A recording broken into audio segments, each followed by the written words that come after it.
Welcome back to the Frenzy, where we play the world's most dangerous game of NFL Pick'em. I'm Russell Franchise. Last week I went 5-2, another great solid week. Right now I'm 11-3 with my picks, which means I'm looking pretty good. However, the same couldn't be said for three teams in the NFC right now. The Cowboys, the Vikings, and the 49ers are all sitting at 0-2, despite the fact that they've all been looked on by the media and most other people as possible Super Bowl contenders. Now, while we can argue and sit why they're going through it, it's time we ask the hard questions. Like, what the is their problem? For one team, they're just stuck in a bad situation. Their division is one of the toughest divisions in the NFC. And I mean, when you have to face teams like the Giants and Redskins and... Wait a minute. Sorry, I jumped ahead of my notes. I was supposed to go with the 49ers first. I was talking about the Cowboys. Let me find my spot. Alright, there he is. Alright, let's take it again from the top. When you play in the easiest division in the NFC, there's literally no excuse why you should be 0-2. Hell, the Cardinals and the Seahawks have a better record than you do, 49ers. And they pretty much suck.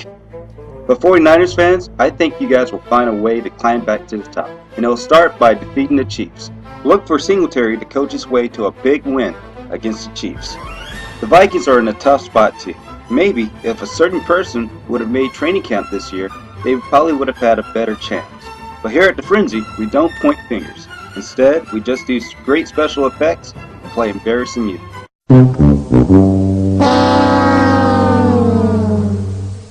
Well, the Vikings face the Detroit Lions this week, but it's not going to be an easy game like in the past, especially the way the Lions have been playing these past 2 weeks. Even though they haven't won any games, they've come close to it. But this is clearly Brett Favre's game to lose.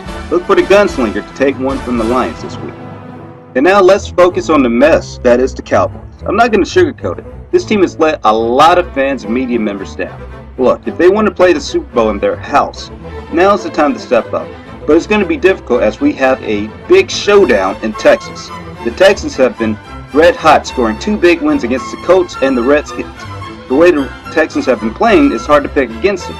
But if the Cowboys are for real, they'll play hard in this game. But as for me, give me the Texans to finish the Cowboys' playoff hopes now with a win. You know, the one thing I actually like about doing the Frenzy is the fact that I get to make fun of Cleveland sports. I mean, I can make fun of the Indians. Hell, I can play the LeBron James going to Miami video whenever I want to. In this fall, I'm going to take my talents to South Beach and join the Miami Heat. That never gets old. What does get old, however, is seeing the Browns lose week after week after week. Yeah, I'm pretty sure at the end of the season, Mike Hogan, the GM of the Browns, is going to hold a fire sale and get rid of everybody. Man Genius, Delhomme, hell, even Chumps is getting the cut with better mascots like Chauncey, the make-believe Chanticleer. You know, on second thought, Chumps, your job is safe. For now. But it's time for the Browns to play their more successful cousins, the Ravens. Look for the Ravens, led by Joe Flacco and Ray Lewis, to destroy the Browns this week.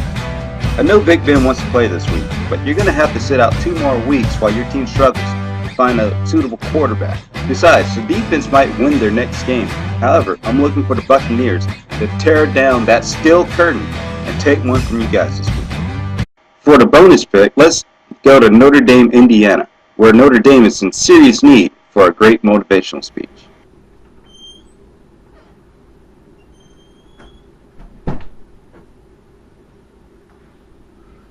Well, gentlemen, look at what mess you got you guys into.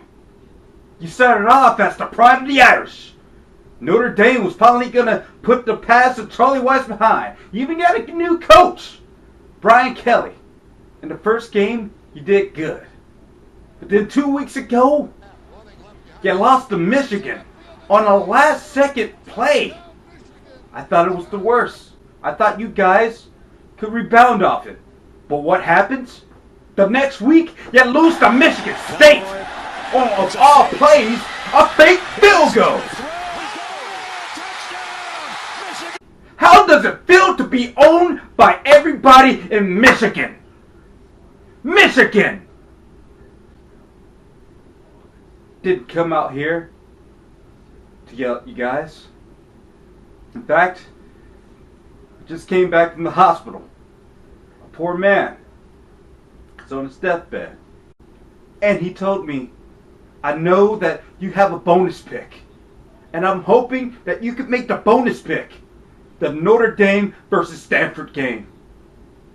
And I told him that I would. And you know what that little boy told me? He said, when you go out there and you give your pick, you tell Notre Dame to win.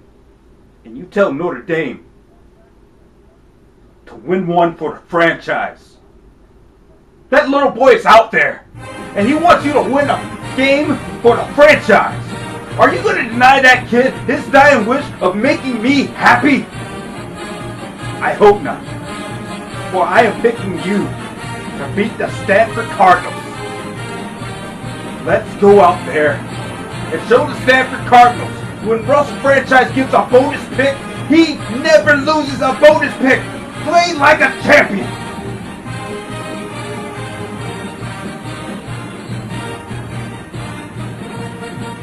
Why don't I throw in one more bonus pick up there? The Gamecocks from South Carolina are looking pretty unstoppable this season, especially with rookie running back Marcus Lattimore. And they're looking better and better every week. But this is going to be their first big main competition of the season. You remember last week when I picked Auburn to beat the Clemson Tigers? Well, I did in overtime, but it was a long overtime period.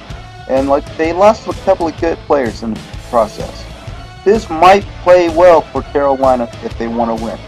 Give me the Carolina Gamecocks to beat Auburn in a very emotional win.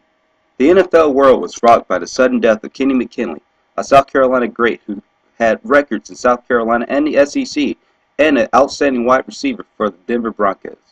Now the Broncos are going to be playing with heavy hearts, which could make an upset win over the Colts possible. Hell, even if Peyton Manning has a good day, maybe an upset is in the works, especially if the Broncos offense can get on board. Let's say, in honor of Kenny McKinley, I'll be picking the Broncos to upset the Colts. Well, those are my picks for this week. Next week, I'll try to do better. Why don't you join the Frenzy online on Facebook by searching Franchise Football Frenzy on Facebook.com. That place you can get my quick picks of picks that I didn't even pick for the show this week, as well as 13 things I've learned. Pretty much a quick summary of all the things you need to learn about the current week. Also, why don't you click my picture right there and become a Frenzy subscriber. That way you get to jump on next week's episode earlier. My name is Russell Franchise, saying thank you for watching. And remember, my picks are so good, bang! But I wouldn't fight.